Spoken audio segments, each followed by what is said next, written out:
Hello and welcome to the Wake Up Call podcast. Today I'm speaking with Ms. Lucy Steigerwald about her article, The Religious Fervor of the Pledge of Allegiance and the National Anthem. Ms. Steigerwald is a contributing editor for antiwar.com and a columnist for vice.com. You can follow her work at her blog, The Stag Blog, at thestagblog.com.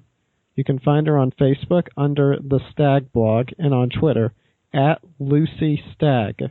For more information, please see the show notes page for this episode at wakeupcallpodcast.com/religion-national-anthem. Lucy, welcome to the show. Thanks a lot for having me. Well, it's my pleasure. Thanks for joining me. So I have a feeling this is going to be a rather controversial episode for many of the listeners. They're probably going to hear a lot of things they haven't heard before, so that'll be good. It'll be thought-provoking for them.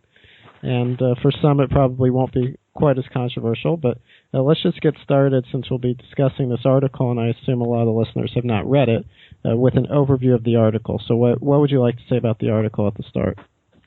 Well, at the moment, I'm full on in the writing my next article mode, so I'll have to remember what all I was talking about. I think the basic idea was how ridiculously overblown people's reaction to the sort of ongoing NFL not standing for the national anthem thing. And I was kind of tying it to just other... Basically, I was arguing that standing for the national anthem, making kids do the Pledge of Allegiance, all that sort of thing, it is kind of a civic religion, which I think is a horrible thing. I've heard it called a civic religion, and that not being intended to be an insulting thing, I find that to be a bad sign. Basically, people are irrational and hysterical often when you defy these rituals, especially, I think, especially if you're a minority. Donald Trump can go around negging America and saying it's not what it used to be, but if a black football player doesn't feel like standing, somehow his hatred of America is much more personally offensive to people. Okay, so why is this a civic religion? What do you mean by that term, and why is this such a bad thing? Well, I mean, thanks to my parents, I managed to avoid public school. But I remember once when I was 17, I wrote a little article about going to high school with my friend for the day. And when I saw that they actually did the Pledge of Allegiance pretty tepidly, but they still did it in homeroom, I was like, wow, people actually do this? This is so silly. I mean, the Pledge of Allegiance was written by a socialist in the 19th century. It was written for a magazine, like a family magazine. Under God was added in the 50s because in order to fight the godless commies. I mean, it's not as if even this is something that's in the Constitution, And I have, maybe qualms with that as well, but this is even more ridiculous. This is a late addition to America and to nationalism, and making kids stand up and pledge allegiance is bizarre because they don't know what it means or its origin, and they're not supposed to know what it means or to think about it. They're just supposed to do it. And, I mean, that shouldn't be what America is about. Even if you're more optimistic about America as a nation state than I am, it's creepy. I mean, I don't know. I guess it's hard to explain to somebody who doesn't think it is, but it's not a nuanced ritual. It's very formalized, and I don't think it encourages thinking, which is the first problem with it. Right, and when the Pledge of Allegiance was initially adopted, and for the first several decades it was in place, not only were children reciting this pledge that was written by the socialist Francis Bellamy, but they were also doing this salute called the Bellamy salute that looks like something out of Nazi Germany. And if you go online and look at pictures of what this looked like, it's very creepy, very horrifying. All these kids doing this Hitler-esque salute in front of a flag. It's very chilling. And even though the Bellamy salute has gone away, the sort of thoughtless, mindless saluting of the flag hasn't necessarily gone away. Yeah, I mean, the Nazis, they picked up the symbol from elsewhere. So it's sort of we're going backwards. Our association with it is Nazi, but the Nazis are the ones who said, oh, what a great, gesture for allegiance. We'll start using that. I know I've looked into the origin of the Bellamy salute, but I'm not sure who first started it, but seeing those photos from like the 20s and things like that is totally, totally bizarre when you first look them up. Yeah, it's totally bizarre. I do have to say, though, I went to public schools the whole way through, and maybe on the plus side is since the Pledge of Allegiance usually happened right at the beginning of the school day, no one was awake, no one said it, no one paid any attention, other than maybe one brown-nosing kid in the corner of the room or something like that. So maybe it isn't quite as ingrained as some would like it to be, but it still seems ridiculous that it's done there, and the Pledge of Allegiance really doesn't come up outside of school. So it seems like an extra attempt to sort of get certain ideas inside the heads of children. Yeah, definitely. I mean, we have the National Anthem, though, is sort of a variation on that theme, and we're all supposed to stand for that at sporting events. At, the RNC, which I went to for journalism reasons this year, every morning there was two different national anthems, displaying of the colors things, like twice a day. And there were all these opportunities where you were supposed to stand, and it was very awkward not to stand. But I decided if anyone really hassled me, I'd tell them I was a Jehovah's Witness or something. And those guys are actually the ones who helped bring about court cases that said, no, you can't make people stand for this stuff. You can't make kids stand. So kids still get in trouble in individual classrooms if they don't stand. There's always some anecdotal case where some teacher decides to kick the kid out of homeroom for not standing or something. It still happens. Yeah, so let's talk about the National Anthem a little more, because a lot of people probably don't realize that there's more to the song than just that one verse that's sung at sporting events. There are multiple stanzas, multiple verses, and as bad as that first verse is, which sort of glorifies warfare, it gets even worse later on. In your article, you mentioned that the third stanza is about killing slaves. Now, I didn't realize that, but it really seems horrifying that people would have would feel so partial to a song that talks about such a thing. Well, people always take songs, and people turned "This Land Is Your Land" into a happy-go-lucky "Yay America" song, and Woody Guthrie intended it to be a vaguely communistic anti-private property jam, and not that I agree with those sentiments, but that what that song has turned into certainly isn't what Guthrie intended.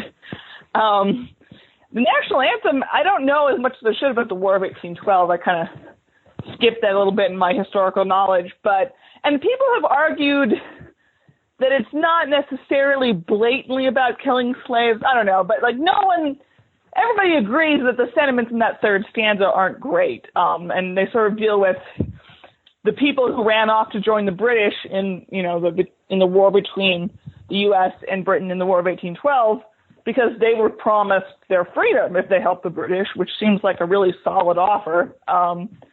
And obviously this is a pro-America, look, our banner still waves sort of a song. So, I don't know, the song isn't very concerned about the freedom of the slaves and the former slaves. So let's just make it, and it's a horrible song anyway, it's hard to sing, it's not catchy, it's a bad song, even if I like national anthems.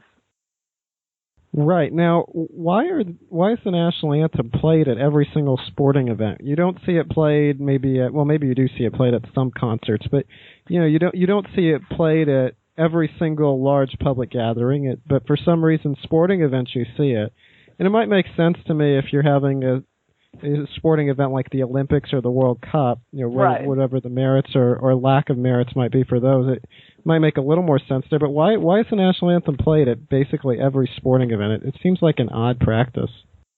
I'm trying to remember when they started it at baseball games. It might actually have been during World War I. And like so many bad things about America, it started in World War I and was fully, stuck for life during World War II. I could be wrong about that exactly, but I think that's what I have read. Recently it came out that basically there was paid patriotism going on at sporting events, which offends even the nauseatingly sincere patriots, like people like John McCain don't even like that because it's fake patriotism. So there's a whole, there's money making involved. There's, the military sometimes basically paying to sell how awesome the military is in front of an all-American sort of audience. It started as we're at war, and so let's all be together and think about America thing, and it just stayed that way as far as I can tell. And I went to a baseball game about a month ago, and obviously they played the National Anthem, though I was late, so I missed it, thankfully. And there was also a moment where they applauded some guy who was in Iraq, who was standing there, looking slightly awkward, and I wasn't, I'm glad, I'm glad he's not dead, that's good, but I'm not going to applaud the fact that he was in Iraq between 2003 and 2005. That's not something to applaud, but in front of that audience, well, you have to applaud, because that's part of the official religion is yay troops. Usually not individual people even so much as yay troops in sort of a bumper sticker fashion. And it's really, really ingrained in sports culture now, football and baseball especially. Yeah, and of course we have no idea what he did in Iraq. Right. We have no idea if he was shooting innocent Iraqis, or maybe it was something much more benign. Maybe he was in the medical corps and he was trying to save his fellow soldiers. We don't know what he did, and yet the whole stadium, I assume, just bursted out in cheers. And again, hopefully, if he was benign, I definitely am glad that he's alive. If he was trying to patch people up, I have no idea. But I'm not going to applaud, as I was told to, the fact that he was over there. That's the way it was sort of set out. Jim Jones here was in Iraq in between these years, so let's give him a hand. No, I'm not doing that. That's a bad thing. Why are we clapping for that? It's totally compartmentalized. Even people who think, the Iraq War was a bad idea outside of that context are dutifully clapping when told to. Not because they have no mind of their own, but because that's sort of how that kind of peer pressure, shall we say, works. And, it shouldn't be in these sporting events. Colin Kilpatrick, I always mess up his name. Kaepernick. I'm being slightly dyslexic here, yes. People are saying, well, he's politicizing the sporting event. But, no, I think the people who can't stand the fact that he won't stand are the ones politicizing it. The people who make sure that we have to be reminded of nationalism before we enjoy, a physical activity, I would argue they are the ones who politicized it first before he ever did. Right. So why are so many people criticizing his actions? What does this say that there's been such a loud outcry against his protest? It doesn't say anything good, I don't think. Some people were saying, he was wearing a Castro shirt or something totally stupid. And fine, you don't have to think that he's a genius or that he's right about everything. It's a very minor activity. I'm not comfortable standing for nationalistic pageantry, both on a general abstract principle and because of things America has done in the name of America. But for me, there's an abstract objection to, doing this religious nationalistic thing. I don't think it's a good type of ritual to encourage. And if I were to stand for it, I would be, it would be a total fraud. So they shouldn't want me to stand anyway. He has his own reasons, and they are tied with police brutality, which to me is that's a good reason to protest something. I don't know.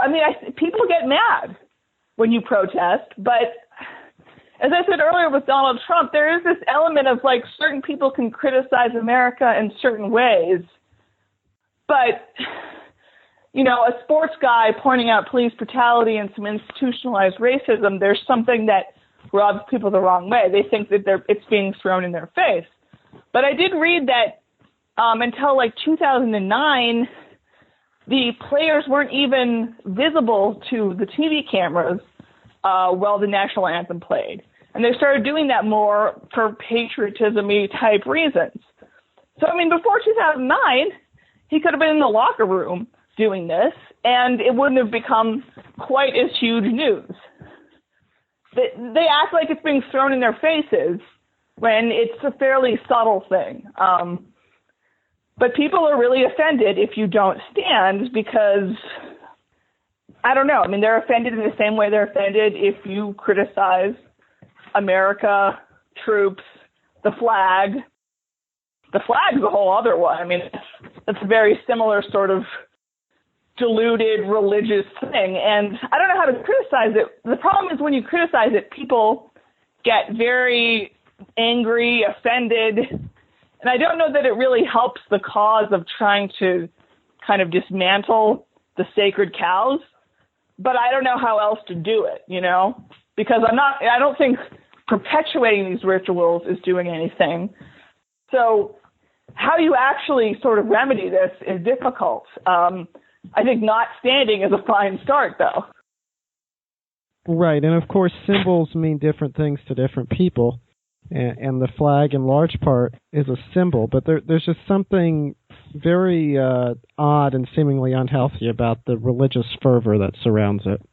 Yeah, I mean, I'm not a Christian, but I really respect Christians who are offended by what I would definitely agree is the idolatry that is often displayed towards nationalistic artifacts.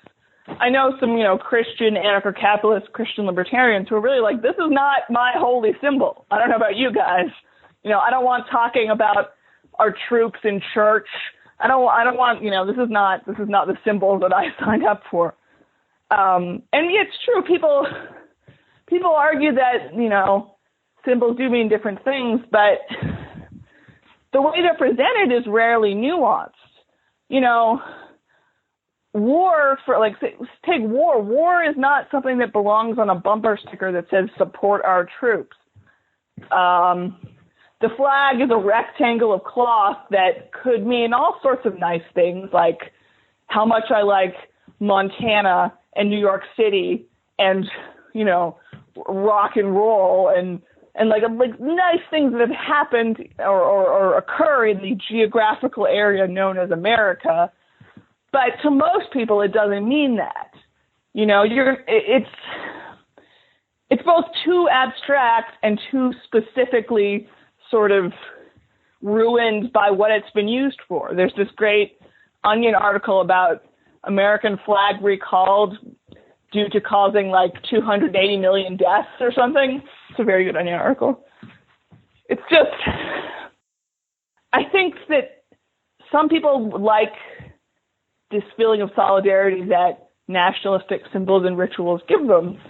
But, and again, I don't want to act like they're all like complete drooling morons, but I think a lot of them were taught that these symbols were important, and they taught their children, or they learned them in school, and they kept perpetuating it, and they never have been pushed into thinking that there's something else, that there's a different way, that this isn't healthy, this isn't complex or nuanced. It's just, they just get perpetuated down the generations. And I think schools mostly, even if kids are bored and hopefully ignore the pledge, the general mentality that gets passed down is not a healthy one, I think. Right, and of course there are a lot of wonderful things about American culture that are worth celebrating. There are a lot of wonderful things from sort of the American tradition, quote unquote, that are worth celebrating. It's just this oddly religious fervor and the sort of militaristic worship that has become one and the same with this religious fervor around these symbols and these songs and the pledge that just really give me pause, and I'm sure give many others pause as well. Yeah. I mean, it's, I don't know, to a lot of people, even some semi-libertarian people, some of them are not bothered by this stuff. Whereas there's really an overriding dislike of this kind of thing. I don't think it's good for people. It encourages the kind of tribalism that says when we kill people overseas, it's different from when the terrorists do it, and our lives are more important than their lives, and the people in that country are not quite as human as we are. And that doesn't mean people consciously think that they think this, but they do think it by what they prioritize, what they're willing to say is okay that's done by our politicians. And I mean, it's not, a 1-2 kind of thing. You don't go from pledging allegiance to the flag to sort of saying, well, it's okay, oops, maybe the war was bad, but oops. But there is a progression there because it builds tribalism, and tribalism says, we matter, you don't so much. Right, and one of the things you talked about in your article was what happened with the Dixie Chicks. Oh, yeah. They spoke out against the Iraq War. Can you talk about that a little bit? Well, I think I remember this, though I didn't really. I thought it was ridiculous, but looking at it in retrospect, it kind of feels even more insane. The Natalie Maines from the Dixie Chicks said, I think it was just a couple of weeks before the Iraq War began in 2003, and she told an audience in London, no less, making it even more unacceptable. She said, we're not for the war and we're ashamed the President of the United States is from Texas. And the backlash was kind of incredible. I mean, country music, mainstream country music at least, not like Steve Earle or something, is very conservative. And, people were smashing their CDs and, having these events, no Dixie Chicks, and just like there was people say their careers basically were tanked. They kind of disappeared for family stuff for a few years. But I think it really, the Iraq War, a little bit before and a bit afterwards, was a completely insane and terrifying time in America. There's an example of, what was her name? Ashley Banfield, who was on MSNBC or CNN? I'm not sure. I think it was MSNBC. I think she was on MSNBC when this happened, and she's on. I think she's on CNN now. Right. She gave a speech, I think, again, a month or two after the war began, that kind of said my fellow media people are doing a bad job at covering this war. They're not being critical enough. And from what I've heard is that she came back to work and, her new office was a coat closet, basically, and that's where she was until her contract ran out. And she spent the next decade and a half at Court TV. And this after she had been the hot new pundit who covered 9/11 in this, and went overseas, I think, as well. And that's kind of what happened. I mean, it already feels like, really, we didn't notice how creepy and authoritarian and how much everybody was falling into line for the war. I mean, the media, I'm a member of the media. The media was absolutely unforgivably bad about the Iraq War in the majority of cases. And it was just, that mentality, again, it's a tribalistic mentality. And our friend Randolph Bourne, who actually we call it the Randolph Bourne Institute that's in charge of anti-war, the nonprofit. He wrote "The War is the Health of the State," that great essay that I think isn't even finished because he died, sadly, of the flu. He has all of these amazing paragraphs that just sum up the mentality and the mindset shift that happens when war is declared. We're against those guys over there. And even if the whole country isn't mobilized the way it was during World War II, even if it's just, specialized soldiers the way it kind of is now, there's still this us and them mentality.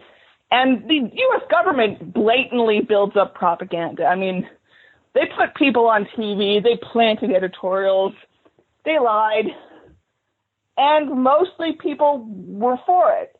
And even now, when the war is seen as this mistake, everyone agrees, oh, that was a bad idea.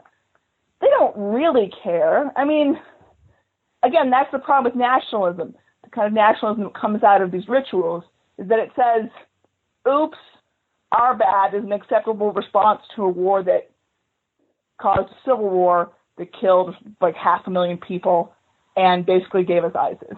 Oops, are bad. Yeah, it's just remarkable.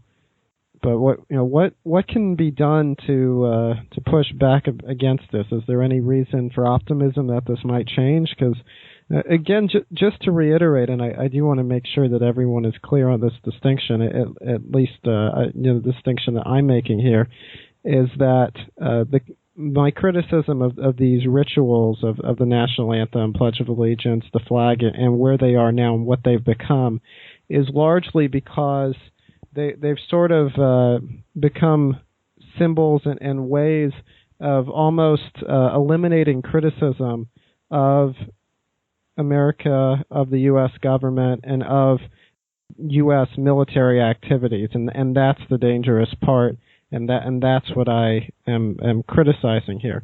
But what can we do what can be done to push back against this?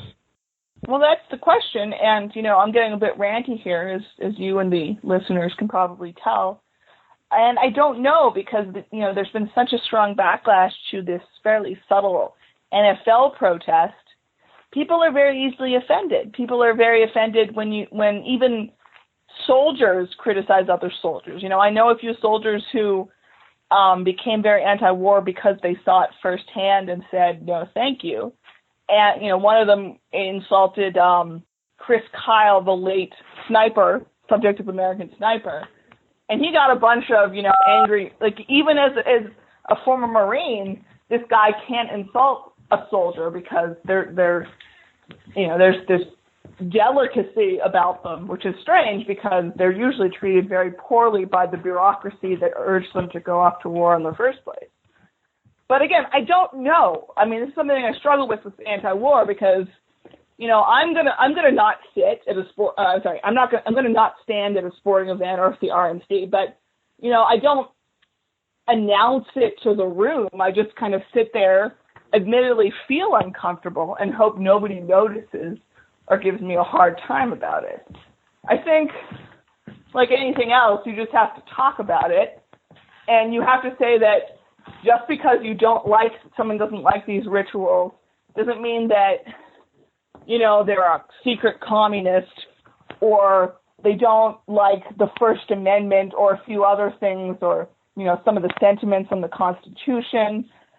That it doesn't mean that they have this knee-jerk hatred of America because it's America or that they want to turn into Europe.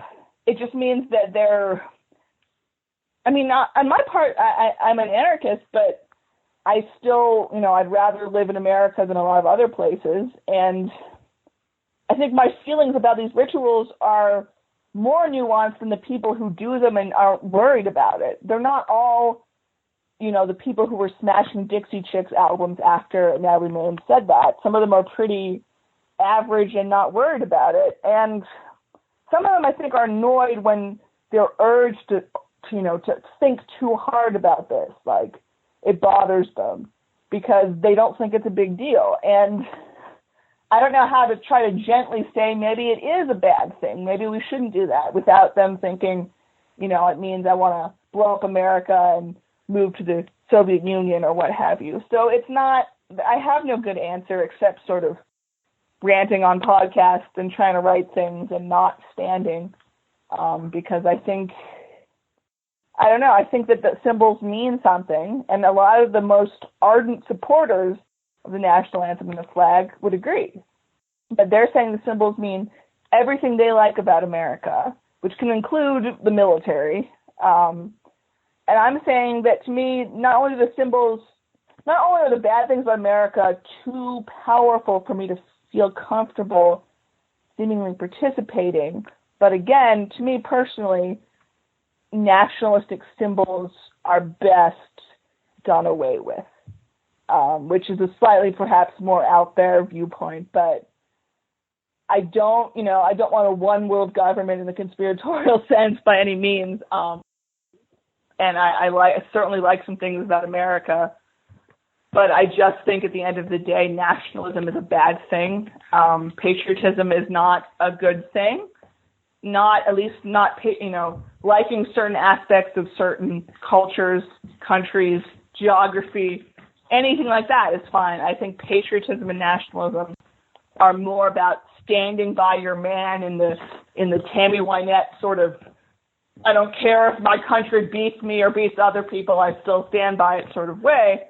And that's not good for America or for the world. The tribalism, it's old, and we should have moved on from it by now.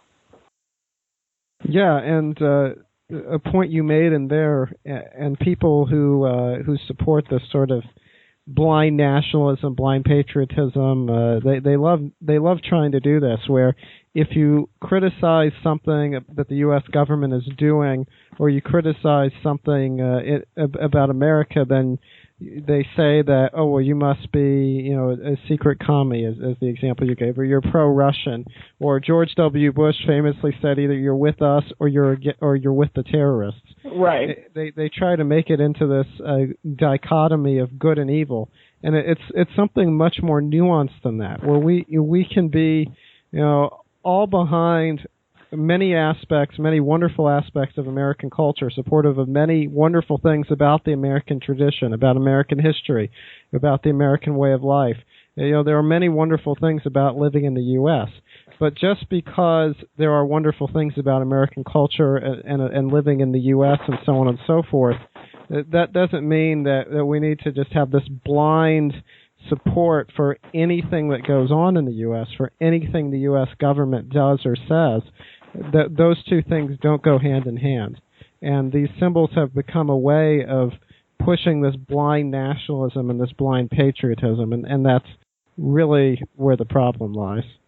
And, it's not as if you and I are saying this and we're being too sort of tinfoil-hatted about it. I mean, the military paying sports, having deals with sports leagues so that they can, show off all their awesome military stuff, and the origin of the Pledge of Allegiance and them adding under God, all of that, the stuff is used in a deliberate fashion to amp up patriotism. It's not sort of, an aside, and we're the ones infusing it with this menacing associations. It is used very deliberately by powerful people to say, "Yay, America! Don't you love America?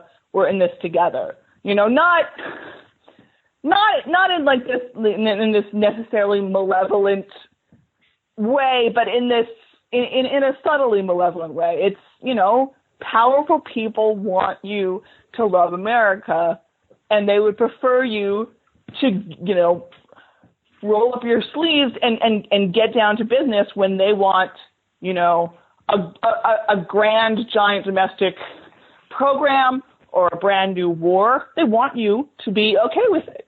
And they do use tools like the National Anthem and the Pledge of Allegiance and things like that to make you more okay with it. All right. Well, thank you very much for joining me today. And this is a very difficult subject sometimes to express the correct words, the words that you want to get across. And it's a very controversial subject and one that I'm sure a lot of listeners would not agree with us on, but thank you for joining me to explore this topic. If someone wants to follow more of your work or read more articles or look at more resources related to what we've been discussing today, what do you recommend they take a look at?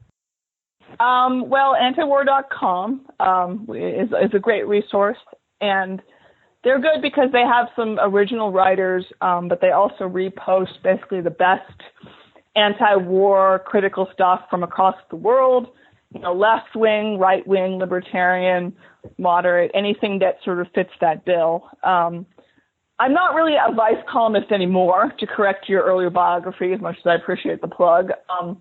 I've been writing more for Playboy, actually, .com lately. And so some of the last, 8 months or so, there's a good backlog of my work there. My blog, the Stag blog, and my Twitter, Lucy Stag. That's where you can find my stuff. And let's see, the American Conservative sometimes has some good anti-war stuff. Reason sometimes does. there's a lot, there's stuff out there. The Intercept. All right, well, great. And I want to encourage everybody to check out the show notes page for this episode at wakeupcallpodcast.com/religion-national-anthem. And, of course, we'll link to the Stag blog and to the Facebook and Twitter accounts for the Stag blog and at Lucy Stag. And the article we've been discussing, The Religious Fervor of the Pledge of Allegiance and the National Anthem, and all the other resources that we've discussed over the course of this interview. So again, that's wakeupcallpodcast.com/religion-national-anthem to find the show notes page for this episode. And I want to encourage everybody, while they're on our website, to sign up for our email list and to subscribe to the show on iTunes or Stitcher or your preferred podcatcher, and also to rate and review the show on iTunes. Those ratings and reviews help us out a lot. And by subscribing to the show and to the email list, you'll be able to catch all the episodes and stay up to date on what's happening with the show. And Lucy, thank you very much for joining me today. Thanks for having me. It was fun. This very controversial but thought-provoking topic, so thank you. Thanks. Thank you for listening to this episode of the Wake Up Call podcast. If you would like to listen to more episodes, please subscribe, rate, and review the show on iTunes, or subscribe on Stitcher. And check out our website at wakeupcallpodcast.com. There you will find show notes pages and comment sections dedicated to the show. You can also email us at contact@wakeupcallpodcast.com if you're interested in being interviewed for the show or have any other suggestions. Thank you.